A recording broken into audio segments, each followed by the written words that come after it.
I want you to think of a time when you were in total zone, the most confident you would be, whether it was a project, a family event, sports team. Just take a minute and think about when you were in flow. Now imagine feeling like that all the time. Imagine if your staff felt like that all the time. That's what we want. And what we do in organizational psychology and companies and what HR does is we make it the company's responsibility to produce that. The company has a responsibility in that, but it does not own the responsibility. The responsibility belongs to the employee, right? How to create that in people is not just you coming up with, empowerment programs and ice cream socials, and it's not going to happen. It's going to happen when people find their voice. I'm going to go through the elements of this in a minute. I'm not an HR expert. You are, but I am an expert in organizational development. I've been doing this, I've been thinking about this stuff since I was 16 years old, coaching thousands of people, tens of thousands of conversations. I kind of have a vibe on what people need. I hear the same thing over and over again. I'm not confident about something. I'm afraid to talk to somebody. This person's not making me feel safe, right? It's the same stuff over and over again. And my job as a coach is just to listen to them and find their empowerment. Try to find their way to, so that's kind of like where we're going to go. I'm going to talk a little bit about where we came from and where we're going, and then I'm going to switch to what I think HR can do right now regarding this. What kind of things you guys can think about. So what is agency? When I say productive agency or professional agency, I'm talking about people moving towards self-actualization. We all know what that is, right? We don't necessarily have it, but we know what it is. Moving towards self-actualization through self-determination. It's not your job to make me self-actualize. It's not my wife's job. It's not my boss's job. It's my job to find. It's my determination that's going to help me get self-actualized. Yeah. So this is the pyramid, right? This is how our organizations are built. This is how we built, the Titanic. This is how we built companies. It was the pyramid. And we all. My guess is you all have org charts at your organization, right? And what we try to do is, in today's world, we've gone from the people working in the mills till, with their kids, with their 12-year-old kid next to them, six days a week, 12 hours a day. That's where we came from. And why did people work then? They worked because they needed to feed their family. That was the motivation. Today, we have people talking about quiet quitting, 4-day work weeks, right? What is that? Because people want to be self-actualized. So when we look at this pyramid, I have to think that maybe it doesn't work anymore. So when I think about, through the years we come up with new systems. We've got the matrix organization, which really just, folds over the pyramid. We have the flat organization. We have the consulting organization, and so on and so forth, right? But what we try to do is we try to layer engagement over that pyramid. In that pyramid, there's a president, a vice president, a director, a senior manager, a supervisor, and finally a workforce in a big company that you might have that, right, as an example, right? Who do I call when I call in sick? I call my boss, right? Who do I call when I have to ship parts? Do I call my boss? Maybe not. What happens if I have to ship parts today and I have to make a decision and the boss isn't around? So what we try to do is we try to put these cultural initiatives laid over the pyramid. It doesn't necessarily work. So I was in a graduate course long time ago, and I was studying organizational development, and the professor drew a circle on the board and said, this is the future of the organization. And what it is everybody's sitting in a circle. It's like the emphasis of team, right? Makes sense to us, right? We can kind of get it. We're all peers, there's no rank, we can all talk openly, right? It's a great idea. I've been waiting 20 years for that to come true. Now it does come true in some companies are practicing this well, but I actually had a company hired me to come in and he said, here's the org chart. He shows me the org chart with everybody's name around a circle. I'm like, awesome, just like the professor said, right? And I said, well, so how does this work? And then he pulls out another org chart that looks like a pyramid, right? So you see, he's trying to fit these concepts into a box that it doesn't fit. This is what our organization looks like today. right? Who's your customer? If you think about your customer, your HR, your customer is the senior leadership team. It's maybe all the divisions. It's outside vendors. It's customers. List goes on, right? And we're living in an organization where I mean, sitting here for a half hour, I'm going to get 100 texts or 100 emails, most of them junk. But I'll get 10 emails that'll be good, and that's 10 emails a day. I mean, in an hour, this is what happens. We have to be dynamic in that. So we can't necessarily wait for the whole circle to agree on something. It doesn't work. It works to a point where it becomes dysfunctional.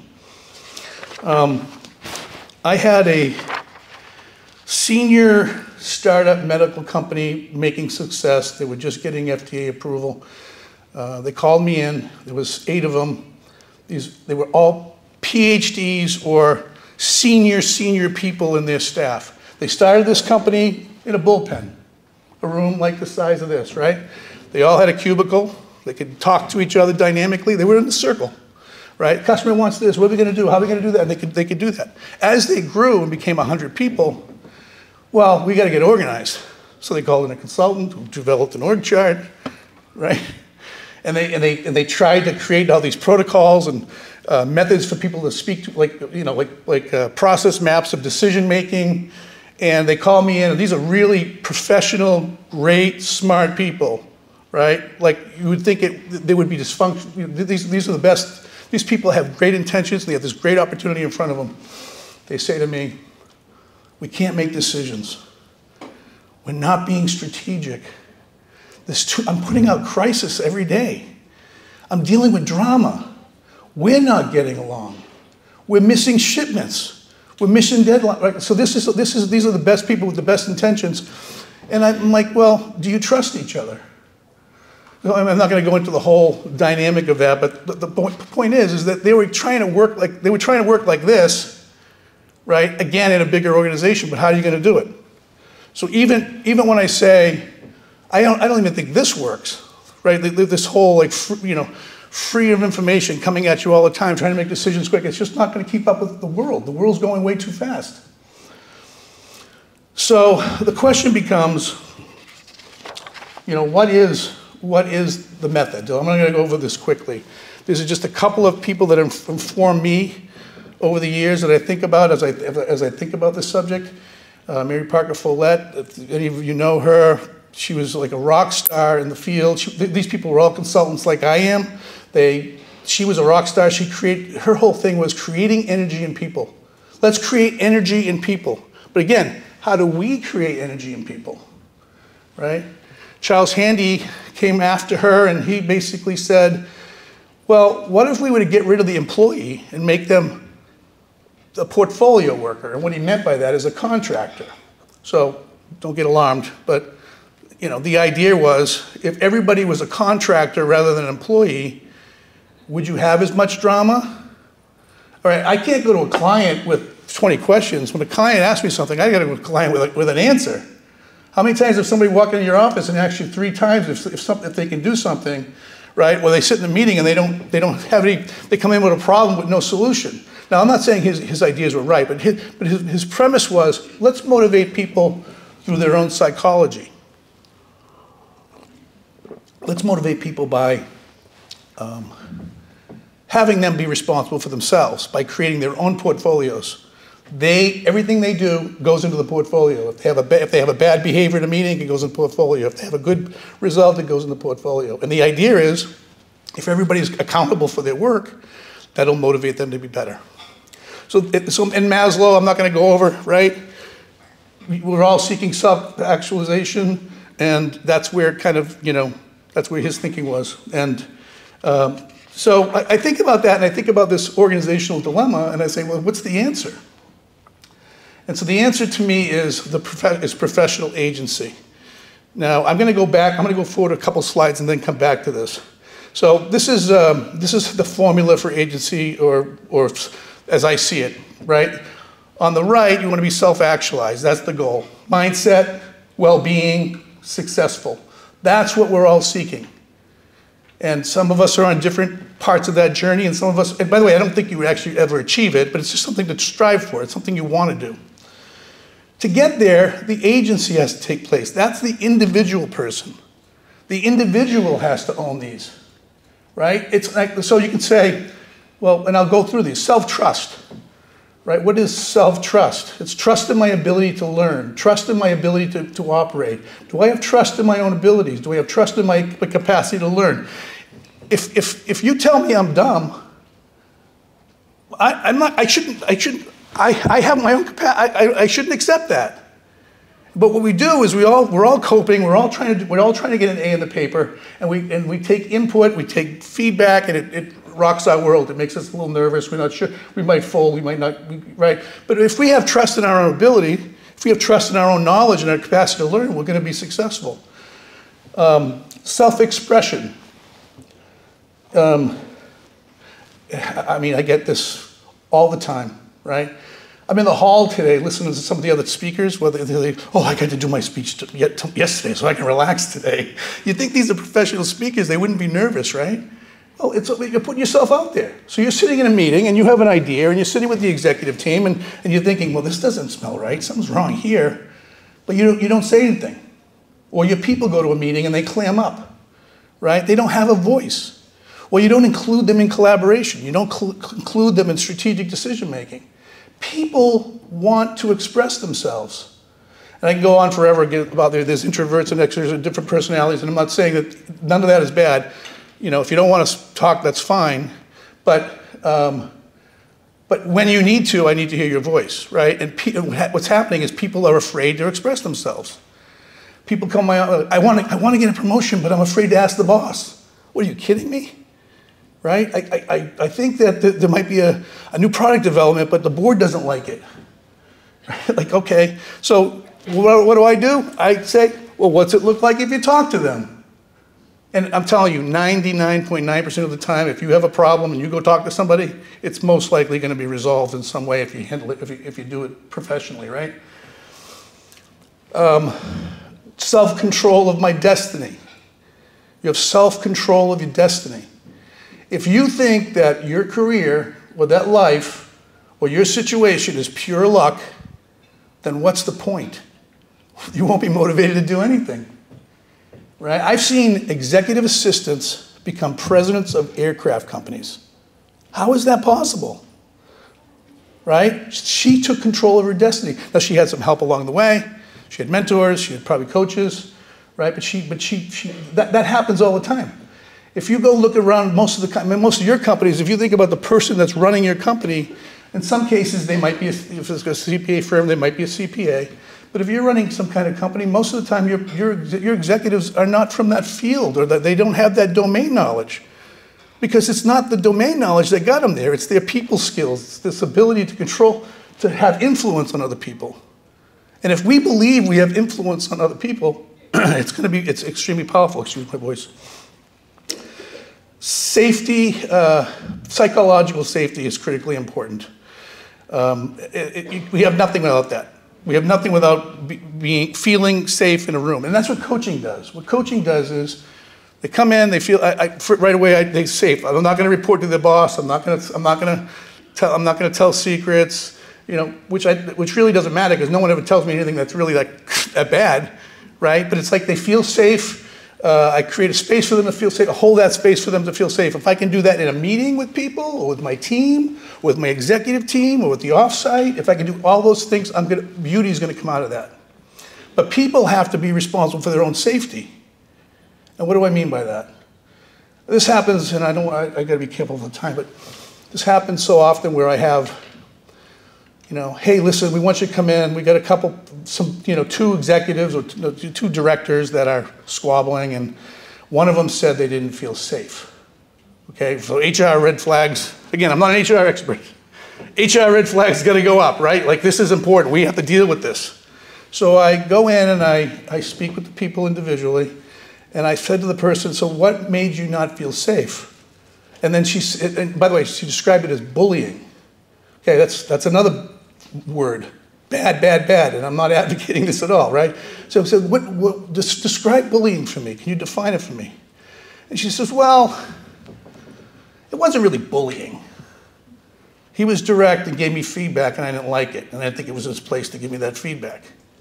Right, so the next thing I do is I get the two together, and we have an open conversation about this. I've done this 50 times, and the problem gets resolved. And what I try to teach them is that you're responsible for your own safety. If she didn't feel safe in that discussion, she should have said, listen, I don't feel safe. You're making me uncomfortable. Right, but we don't, you know, like maybe for you guys it's scary to have people running around saying that, but I mean, that's really important. I don't let, you know, I try to teach my children, don't ever let anybody take away your safety. How you feel about yourself is up to you. And then finally, it's a self-accountability. We do not hold people accountable. I bet you everyone in this room has had this conversation in the last month. Somebody's not accountable. Why aren't they accountable over there in engineering? Why aren't they accountable? Right? It's like we don't hold people accountable. I think that the #1 poison to an organization is to have a caustic employee who's been there for 10 years and is really good at their job, and everybody gives them a pass because they produce good work, but they're totally disruptive to the organization. Right? They're not held accountable to that. You got to get rid of them, or you got to put them on a path to success. And if you don't, it's just going to get worse, and you're telling all the other employees how bad. Right? So that's a big example. But another example would be someone doesn't make their deadlines. Well, listen, you need to make your deadlines. You know. So what I'm trying to say here is, so there's that agency they have to hold. That's something that they need to own. We can work on self-confidence with them. We can work on motivate. We can do things to motivate them, whether it's pay or benefits or, you know, what other, give them the great job that they want. Whatever we can motivate them.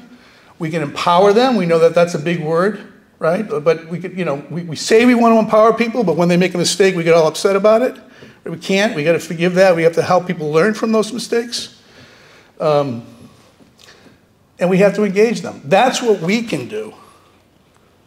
And then from there, if they can work on these agency behaviors, and we can work on this other stuff, then we're going to be there. Now, how do you work on these things? And so I'm just going to go right to so hopefully this makes sense to everybody. I'm not saying anything that, you know, is too far afield, right? It's not. I know this is stuff that you have heard before and you've thought about before, but my premise is it belongs to the individual, right? So how do we create an organization that fosters those behaviors? What is it we can do, right? As a coach for the last 20 plus years, this is what I do. I sit and have conversations with people every day. And one of the things we do in our leadership development programs that we deliver is we have two sessions of 6, a dedicated, or 2 sessions of 7, are dedicated to coaching skills. Why? Because it's like, rather than that person going to HR and complaining they don't feel safe, right? What if they just said that to that person? So they could have went to that person and said, and have a coaching conversation with them about, listen, I didn't feel right in that meeting. Is there, you know, what's on your mind? And the guy would say, well, you know, you sent that thing out wrong. And so, well, what can I do differently? Or what is it you wanted for an outcome? Like, you could ask these questions and it'll be resolved. The problem is that first of all, we don't think it's our place to do that. And second of all, we're afraid to do that. There's a peer in this room that has to have a conversation with somebody, and every time I see her, I give her hell for not having that conversation because she's afraid. It's like a wild animal. I don't know what's going to happen. Will they quit? Will they be mad at me? Will they make me feel bad? They'll take my safety away from me, right? But there are basic skills that you can teach people. You don't have to go to a 200-hour training program. You don't need to get a degree. All you need to do is follow 5 simple steps. 5 simple steps, and you can teach these people. And I'm telling you, if people practice these 5 steps 3 times, they'll be walking around the organization trying to solve problems. They'll be looking for conflict. They'll be looking for crisis because they know that they have the skills to be able to solve them. And I'm not, look, I'm not, you know, I'm at the other end of my professional career. I don't need to create a bunch of business. This is my message. My message is, yes, you hire me for the big things.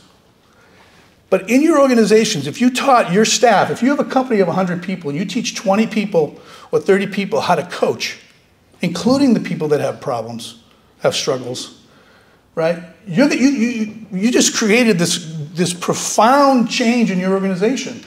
And and as they model it, other people are going to model it. It feels good. After I coach somebody, you cannot help but feel good. I've just made progress on something. I've just resolved something that's been bothering me. So to create a coaching culture is critically important. The other thing to do is you really need to create facilitated strategy and play. Now what I mean by that is, listen, every time I do a 360 on an executive, it always comes back and says they're not strategic enough. The executive's not strategic enough, right? And so what is this strategy? Well, why aren't we talking about new product development? Why are we not doing? Because the employees know this. They have a sense of it. I get called by a rather large insurance company. We're having problems with a new system we're implementing. It's not going well. People are, we're afraid they're going to amass with torches and burn the place down. Like, we're really worried about this. Russ, can you come in and do stuff? So I created some focus groups. And what am I doing? I'm doing strategic play. What do you think the answer is? What would you do? And I'm listening. I'm independent. It's a safe space, right? I'm not talking to the CEO. It's an independent, safe space. And they tell me everything that I need to know. So then I go back and I say, we need to create a facilitated offsite, strategy and play, room like this. We had the whole company, all the different departments, right? And there were easels. And we gave them each, we had them facilitate a discussion about the subject, had them go to the easels and start breaking down and doing strategy on the subject. Now, this is a little consulting trick. It doesn't matter what they work on. They're working together. They're thinking through problems. They're coming up with ideas. They're getting to know each other. They're building trust, right? So that's like my little side goal, right? And then what they do is they produce these amazing ideas. And in this particular session I'm talking about, I had the executive team sitting at one table over there. I wanted to integrate them, but they were afraid to. So I have them sitting at one table, and I told them, whatever you say, you can't say anything's a bad idea. And they legitimately came back and said, oh my God, this is amazing, right? And then they did it again. They did it a quarter later, they did it again. How are we doing? What's the follow-up? And the executives had to report back what they're working on. Right? What are you doing? You're creating strategic play. It's not about having an ice cream social. It's not about going to a bar after work. You can do that stuff too. What it is get them to roll up their sleeves and work on stuff. That's what people want to do. It's going to be play to them because it's not their everyday job. And what you're doing is you're creating an accountability that they're part of the solution. They can't complain about that system anymore. How can they complain? They created a solution for it, right? And so that's something that's important to do. We have to give honest feedback in the moment. Now, by the time things get to you, they're pretty much out of control, right? They could be out of control. But not even saying that. Imagine if you went through life without having any feedback because people were afraid to talk to you, or they didn't want to give you that feedback. And by the way, we also have to accept that feedback. We need to learn to accept that feedback. I was in a meeting with a company, people all around the table, and I was going over something. I don't know what it was. I was going through, the drama triangle, or I was going through some philosophy, and I called. A woman looked like she was upset. I called on her. Don't call on me. I had a bad day. I don't know why we're doing this anyways. So it was like a really lot of turmoil, and I just said, listen, thank you for sharing that. I appreciate that. And afterwards, I went to her and said, listen, what was that, what's going on? And then she starts talking, and I listened to her for 10 minutes, and by the end of the 10 minutes, it was kind of resolved. But that's what we have to do. We have to give people, if I'm in a meeting and I feel like the true story, people, it's not unusual for women to be disrespected in companies. They're sitting at the boardroom, but they still get disrespected. deal with this a lot. I mean, I'm a man, so I'm careful about how I approach this, but basically say, what should you do? And then she learned, a senior vice president learned to say, excuse me, I'd like to finish my point, right? Now that sounds rude, but everybody's on notice now that she's going to say what's on her mind. You've got to be careful about what you can't walk around and do that. People don't mean to do this, by the way. People are just coping themselves, right? So we have to have honest feedback, and that means that if your performance reviews are doing that, it's great. The feedback in the performance reviews should not just be about, again, I'm not an HR expert, so I don't know what you can do. The feedback should not just be about performance, it should be about behavior. How are you adhering to the culture of the organization? How are you adhering to behaviors? And I know that sounds like grade school, but you know, I think that's something that we need to practice on. So there's one more thing that I think is important, and that is, I don't have a slide for it, I apologize, is I really feel as though, we got time. I really feel as though dysfunction hides in secrecy, silos, and competitive controls. In other words, when issues emerge and they're not transparent, right, they turn into drama, right? I really feel as though we have to stop, like, secret things. And I'm not an HR expert, but I have seen damage done when someone goes to HR, makes an anonymous complaint about somebody else, right? Who then now it's in their HR file, right? And I sit with them. I was like, so what do you want to do? I don't know. What did I do? I'm not even sure what I did. I don't know who said it. I have no context for this, right? And that there might be a little bit of hint of context, and they can kind of figure it out. But it's disarming. How is that person going to improve? What's that person going to think? And it doesn't help the person that had the problem in the first place. Now, I'm not saying you can't use discretion. I think there's critical issues, harassment.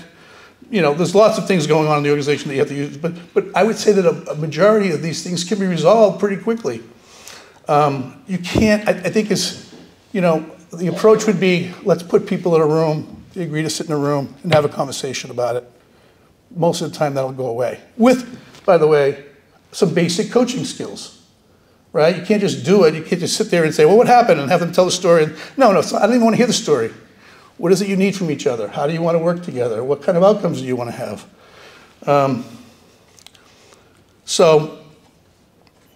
And we have to remove the competitiveness. If I'm on a team of people and I'm responsible for marketing, and companies are designed, those of you that might not be in manufacturing, are designed to make engineering and sales like hate each other, right? Sales wants to build the product, and engineer doesn't want to put 3 wheels on it. I mean, this is what goes on, and then there's fighting, and that tension is built in. It's built into the pyramid, right? But what happens if sales and engineering really get together and try to figure this stuff out? Not in a silo, not in secrecy, not in competition. So this is the punchline, and then I'd love to have some discussion with you and collaboration with you. As I said, you're the expert in HR. Really would love to get your thoughts on some of this stuff. We have to focus on building the individual. We have to focus on building individual confidence in people. We have to focus on them defending their safety. We have to focus on allowing them to trust their mind and find their voice. If we do that, we're creating agents of the organization that will create really happy employees that will produce a lot more with a lot less drama. So that's the message. So I told you to have questions. So hopefully some people have questions. Yes. Thank you for participating.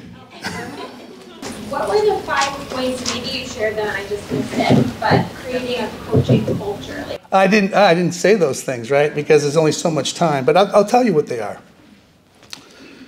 You create safety with people. That means we're sitting together. This is the space. Let's spend some time. Do not walk around giving advice and coaching people without their permission, because it will not go over well, right? You want to talk about this, right? That's what you do. You create safety in that, right? You you ask, you have them set their agenda. What's going on? Or I noticed something, what's going on, right? Use a little emotional intelligence, right? And you be quiet, and you listen. And as you listen, you hear things like contradictions. You hear them contradict themselves. You hear them, but you just said the other thing a minute ago. Or you're curious that, well, I really want to know like what this is. And you ask those powerful questions. It takes a little bit of training to understand that, but you ask powerful questions, right? And then what you do is you summarize, and then you make them accountable. So accountability might look like, I'm going to follow, and by the way, I don't give people homework. You don't have to tell them what to do. You want to go talk to that person, go talk to that person. You say, I would say at the end of the coaching, which any of you can do, so what do you want to do about it? And you'll say, I really should talk to this. I should really I'm going to have a conversation with my boss about it. Awesome. I'm going to see you next week at that thing. I'm going to ask you about it, right? I'm holding them accountable. It's not up to me to solve the problem. I'm not going to go create drama. I'm not going to go talk to people. I'm just going to, by the way, unless it's like harassment or something really serious, something that requires a level of discretion or importance. But if it's pretty much, I'm annoyed with John in accounting, right? Or Sally's been here for 20 years and she doesn't want to change. Those things, right? Oh, there is one more element too. I actually think that we have to create a tolerance for people's personalities. In the next room, they're talking about DEI, and I got to spend some time talking to him about that. We judge people on their personalities. If someone's an introvert, we think, oh, they're shy. That's not true. And I could tell you stories about this, but it's not true. Or John is too direct. Or Kathy is too direct. Well, she's direct. So why does that, so you know her. In my company, we have a phrase, there's two Russes. There's business Russ and fun Russ. Because as I'm running a business, right, I want to be fun, and we're all coaches. We want to talk to each other, and we want to help each other. We enjoy that. But when I'm worried about making sure everybody's got a full plate of work, or I'm worried about, invoices, or I'm worried about something else that's going on, I might get very serious and very direct. I might say, okay, so what are we doing with that, right? And you can say, oh, Russ is scaring me, he's mad at me. I'm not mad at you, I just want to move on to the next answer, right? Accept me for who I am. Appreciate me for who I am. We don't do that. We judge people because they rub us the wrong way. If somebody is bothered, we almost have to create a tolerance for appreciating each other for who we are and not expect some crazy behavior. So I'm going to just tell this one story because this is important. I worked for a company, manufacturing company, and they wanted to be a better team, and there was about 20 on the team, and they said, everybody I talked to, I had one-on-one meetings with them. I don't do that anymore so much, but I had one-on-one, back then I had one-on-one meetings. Everybody said, oh, have you talked to Mike yet? I'm like, no, what about Mike? Oh, he's in engineering, you're gonna meet him. I'm like, okay. So, like half the people had warned me about Mike. I get Mike in the conference room, and he's like, this deep spiritual man who cares so passionately about the company, it's like I did see the abruptness, but I saw this other guy, right? So I went back to so I'm sitting with the executive team, and I said to them, so why don't you guys just accept Mike for who he is? You guys have been working with Mike for 10 years. Do you think we're gonna change Mike? And they basically all went, you're right. Right? One more on that, just because I think it's important. I was working for the CFO of a major financial institution. I was coaching her. And in the coaching process, when we do 360s, we have a debrief where she has to go meet with the executives and share what she learned and what she does well and what she needs to work on. And in her 360, it came back and said that she was they want to hear her voice. She was very introverted. They were worried about that, right? So I met with her for coaching sessions in between, and she says, I'm deathly afraid. I do it, but I'm deathly afraid to speak in front, even with my peers. I'm a clinical introvert. I'm like so bad. So we go to the meeting with all the executives, and I processed this with her. I actually went out and read a book on it because I wanted to make sure that I could guide her properly. We got in the room with all the executives, and she says, Yeah, I need to work on, I know you want to hear my voice, and I want to hear I'm going to work on that. What's it look like to you to hear my voice? And all the other executives went, I don't think you need to. I think you speak up just fine. Yeah, we get what we need out of you. I mean, we love working with you. We love the fact that you're frank about stuff, and we don't have to, So they're going on, and so I finally said, then why did you all criticize her on the 360 about her being quiet? The answer was, we were afraid for her. They're afraid that other people are going to judge her for being an introvert. Let that sit for a minute. Right? Like we just got to accept people for who they are. And all too often we're all trying to get people to be in a certain mode. So that was a great question. I hope I answered the question. How about another one?